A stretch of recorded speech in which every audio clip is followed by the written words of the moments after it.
Welcome into Primetime Pregame. I'm Claudia Bellofatto, and for the next hour, we have you covered with all the action for tonight, hitting the hardwood, the ice, and of course, Monday Night Football. Let's start there. The Cardinals visiting Jerry's World. The Cowboys undefeated at home, facing a backup quarterback in Jacoby Brissett, making his third straight start in for an injured Kyler Murray. With that, we bring in CBS Cowboys reporter Garrett Podell out there in Dallas. Garrett, you and I were talking off camera, just upsetting for this Dallas team. The offense is rolling, but the defense has been a problem from the jump, leading them to just a 3-win season through 9 weeks. What do you see as the biggest reason for these defensive struggles? Hey, Claudia, nice to join you here from Jerry World. And yeah, I would say the biggest reason for the defensive struggles is kind of an incongruence between what new defensive coordinator Matt Eberflus is trying to do with his zones-heavy scheme and the personnel that Dallas has on the field. I mean, you have Trayvon Diggs. Well, he's now on IR, but Deron Bland, who was the NFL's interceptions leader just a few years ago in 2023. And when he was doing that, and when Trayvon Diggs led the NFL in interceptions in 2021, Dan Quinn was the defensive coordinator. And they played man coverage at a top 5 rate in the entire league during those years with Quinn. Now, Quinn is in Washington. They had Mike Zimmer a year ago. He kind of maintained a lot of the same stuff from Quinn. Eberflus came in, and through the first few weeks of the season, Dallas led the NFL in zone coverage rate, which requires a lot of communication and a lot of kind of feel versus man. You can kind of just focus on the person in front of you versus and now they're 6th highest zone coverage rate in the league, and that really just hasn't worked out well for Dallas. And I've spoken to Bland over the course of the season, and he's talked about how man has just really fit a lot better. And, you know, with all the pieces coming in and out of this secondary, there's been a lot of injuries back there this season, especially at the safety spot. It's a lot easier to play man. So I would say scheme, and then obviously missing an all-pro and Micah Parsons up front really hurts this defense. And it sounds like lack of communication just across the board. Communication could help any NFL team, specifically this Dallas squad, though. You wrote a story last week, Garrett, about head coach Brian Schottenheimer focusing in on the defensive struggles because it is a glaring weakness. What does that approach look like for him, and what changes has he made and does he plan to make? Yeah, that's a great question, Claudia. And I would say that's a shift from the beginning of the season. He's the team's head coach in his first season and the offensive play caller. So obviously he has a lot on his plate with that side of the ball. But over the last couple of weeks, he started coming into defensive meeting rooms and really just giving his feedback from an offensive perspective. When he actually came to Dallas as an assistant under Mike McCarthy in 2022, he was in a consultant role. And what that role had him doing is what he's doing now, which is sitting in, watching film with the defense and giving his feedback from an offensive play caller's perspective. And that's something when I spoke to Oso Digizua, defensive tackle in the locker room this week, he said he welcomed it.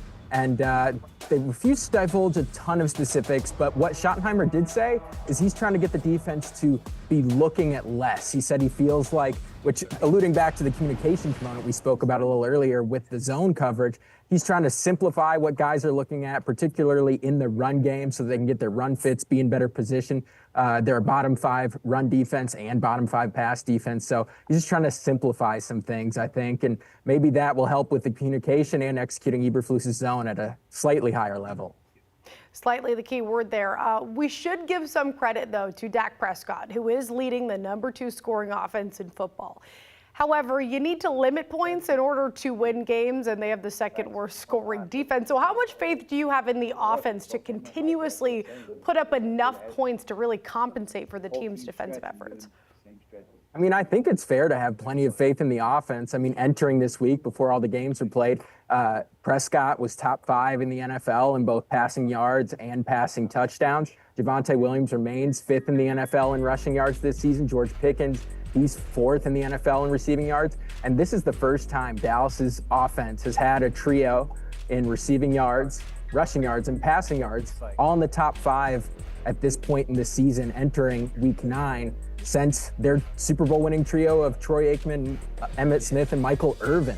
So there's obviously plenty of faith in what Schottenheimer's doing in the offensive play calling. He was the OC, didn't call plays before, but has been around. So Dak has a high level of comfort with him and what they both call the play caller's purpose, the why behind why they're calling certain plays. So Dallas has plenty of faith internally about that offense. But so I would say they believe that their offense is good enough to win, which is why Jerry Jones may or may not be working the phones right now to see who he can bring in ahead of tomorrow's 4 p.m. Eastern trade deadline.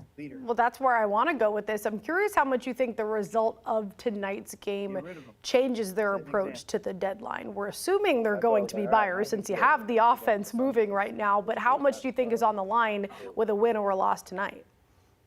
Oh, Claudia, it's interesting because Jerry Jones actually got on Sirius XM this morning from Texas Live, which is a place where we've got bars and restaurants just across the street from where I'm sitting right now. And he said he had a couple trades in the works right now, and that player, if he's able to execute a deal, would be somebody who could come in immediately and get acclimated to the team. Dallas does have a bye in week 10, so they have a week off to get whoever they potentially could bring in up to speed with what they're doing. So I wouldn't say necessarily that this game has a huge impact on what they're going to do at the deadline, because I think Jerry Jones is looking around. He's seeing the Green Bay Packers lost yesterday to the Carolina Panthers. They were the NFC's #1 seed. The Philadelphia Eagles are currently the NFC's #1 seed. In week 1, they took them down to the final possession. And the Detroit Lions, who are also an NFC favorite, they lost yesterday to J.J. McCarthy coming off an injury in Detroit. So I would say Dallas is looking around saying, look, a lot of teams are losing that are quote-unquote favorites. We have the #2 scoring offense, as we've touched on.